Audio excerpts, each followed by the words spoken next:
자, 안녕하십니까. 최강주입니다. 자, 좀 급변하는 시장 속에서 우리 개인 투자자분들이 지금 그 가운데 계시고 계십니다. 자, 코로나 사태 이후에 계속 오르던, 어쩌면 고통을 모르던 그런 장세를 여러분들이 계속 느껴오고 체험하시고 매매를 해오셨을 겁니다. 자, 간혹 시장 상승분에 대한 놀림은 당연히 나오고 있고요. 그리고 그 사이사이의 악재들, 뭐 코로나 증가 속도라든가 아니면 미래에 대한 불투명한 것들, 그리고 장기간 경제 마비로 인한 어떤 경제 지표들의 악화, 이런 것들로 좀 몸살을 앓기도 했었습니다.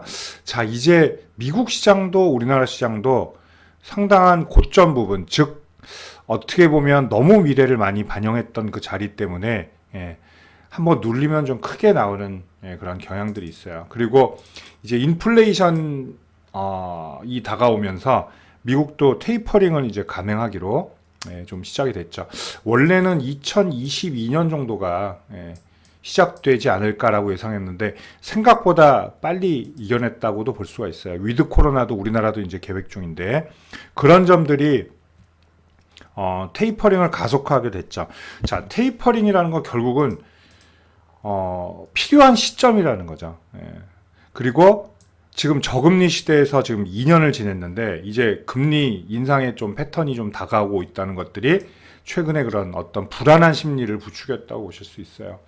우리나라는 아시다시피 선진국 지수가 아닙니다. 이머징 마켓이기 때문에 또 특히나 외부 수급에 굉장히 열악한 건 사실이에요. 그래서 예를 들면 외국인 수급이 좀 그야말로 사악한 수급이 몰아쳤다라고 하면 이렇게 큰 진폭을 내는 그런 경우가 상당히 많죠.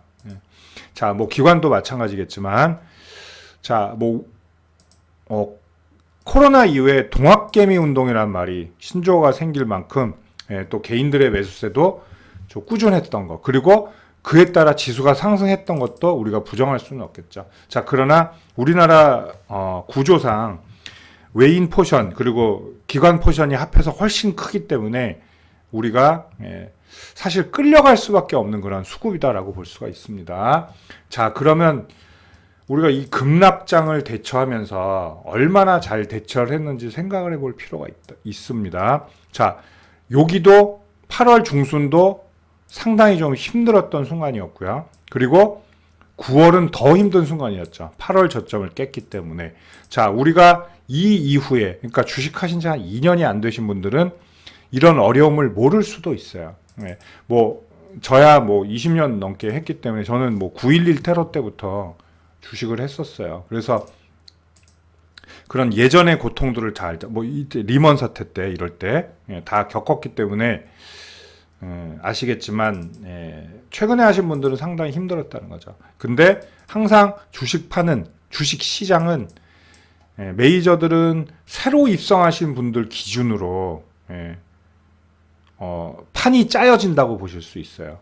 그죠? 왜냐하면 새로 되신 분들이 그야말로 따라오는 수급들이 많기 때문이에요. 그리고 길들이기도 쉽고 우리한텐 매우 자존심 상한 얘기일 수가 있어요. 그죠? 개인 투자자분들에겐 저 역시도 개인 투자자 중에 한 명인데 자, 그런 것들. 자, 그러면 우리가 급락장일 때 몇 가지의 방법들이 있단 말이에요. 첫 번째는 그냥 관망하는 방법이에요. 자, 관망하는 방법은 견뎌야 되는 것도 있죠. 그죠? 떨어지는 걸, 그러니까 관망은 손 놓고 있다는 거랑은 말이 틀려요. 그죠? 어떤 특정 저점까지 기다린다는 얘기가 되겠죠. 그죠? 자, 두 번째는 투매에 동참하는 겁니다. 그야말로 매도세에 현혹돼서 공포의 수급이 나오는 거죠. 공포의 매도세들이 나오는 거. 자, 그리고 자, 좋다. 그래. 빠지면 빠지는 대로, 오르면 오른 대로 나는 매매를 즐겨보겠다라는 적극 매매 패턴도 있을 거고요. 자, 그리고 시장을 어느 정도 보는 사람들은 조절을 하겠죠. 아, 이쯤에서 좀 안 좋으니까 뭐 매매를 쉬던지 아니면 종목 수를 줄여 넣는 거죠. 그리고 이제 빠지면 그거에 따른 추가 매수를 통해서 손실을 보충해서 뭐 수익으로 나오던 본전에서 나오는 그런 전략들을 짜는 현금화 전략, 그리고 적절한 예측과 전략이 있겠죠. 자, 그리고 미리 다 정리하고 뭐 반등 확인하고 이제 슬슬 매매를 새로 시작하는 그런 여러 가지 패턴들이 있습니다. 근데 대부분 뭐 80% 이상은 투매 동참도 많다는 거죠. 그리고 그냥 소극적인 관망도 많다는 거예요. 어쩔 수가 없어서 추가 매수할 돈도 없고, 그죠? 새로 살 돈도 없어요. 그러니까 그만큼 현금화가 상당히 중요했다는 걸 또 보여주는 것 중에 하나라는 거죠. 이번 그런 낙폭들이.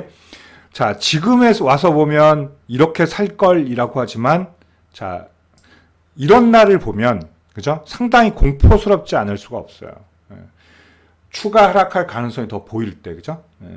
이럴 때 더 공포스럽지 않을 수가 있습니다. 자, 우리가 그리고 이제 알아야 될 것들이 투매 시그널들을 좀 알 필요가 있어요. 투매 시그널들이. 자, 일단은 우리가 체크할 수 있는 게 지지선 체크죠. 보통 이제 짧은 지수를 뭐 5일선 이탈 이런 걸로 지수를 매매를 하진 않아요. 그죠?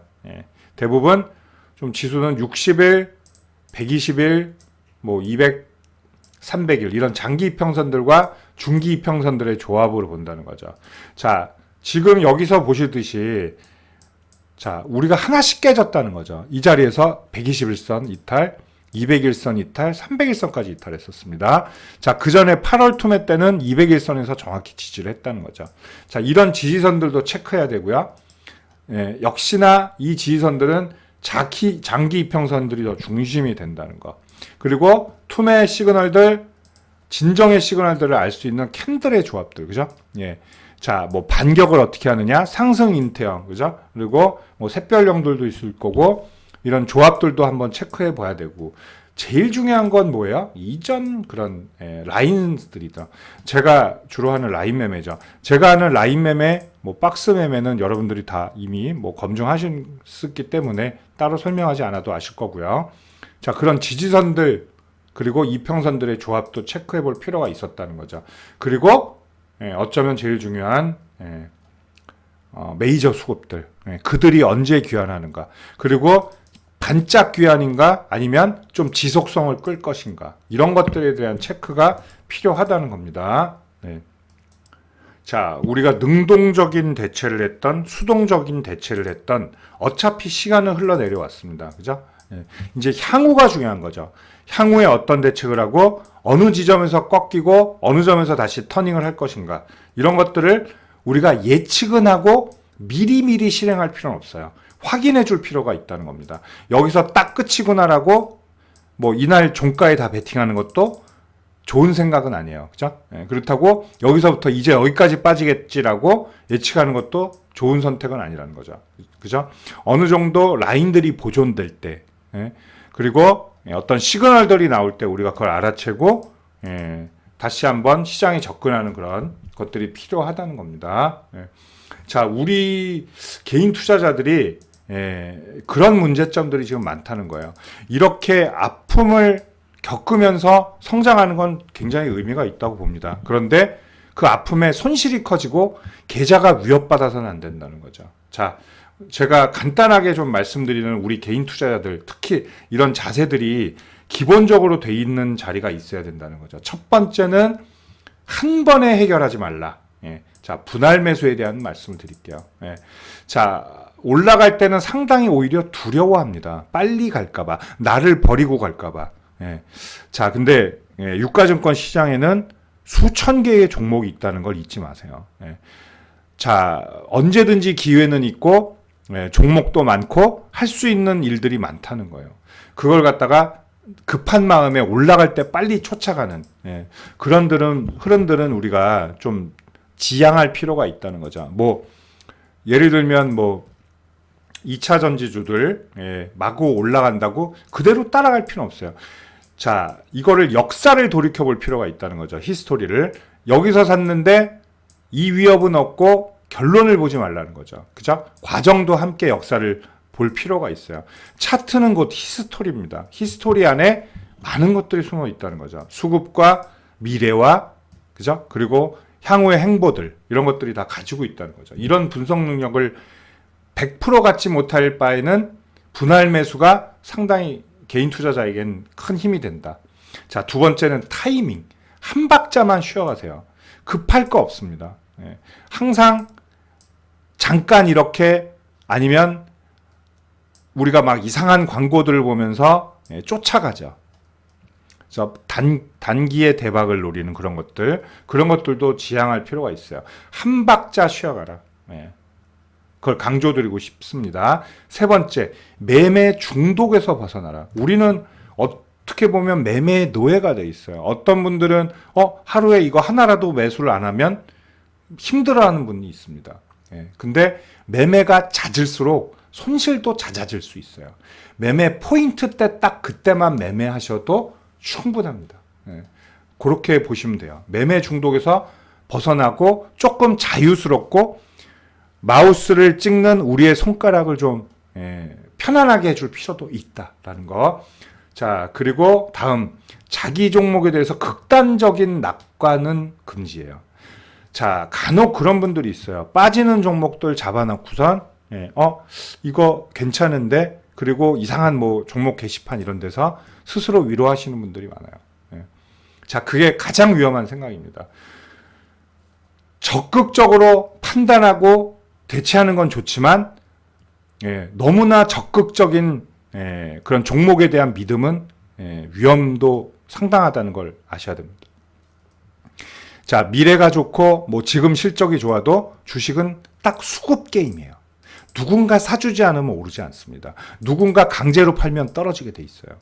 그걸 잊으시면 안 됩니다. 그리고 그 누구도 이 기업의 가치를 측정할 수는 없어요. 그걸 잊으시면 안 됩니다. 자, 그리고 마지막으로 그 모든 준비들, 자세들 하시고 분할 매수, 한 박자 쉬어가는 타이밍, 그리고 매매 중독에서 이겨내시고, 그리고 지나친 낙관을 금지하시며 냉철하게 자기 종목을 볼 수 있을 때 내 실력을 믿고 매매하는 게 가장 중요하다. 자, 이렇게 우리가 준비부터 하고 우리의 마인드와 기본적인 자세부터 준비하면서 매매를 시작해야 우리도 훌륭한 그리고 성공하는 개인 투자자가 될 수 있다. 이상입니다.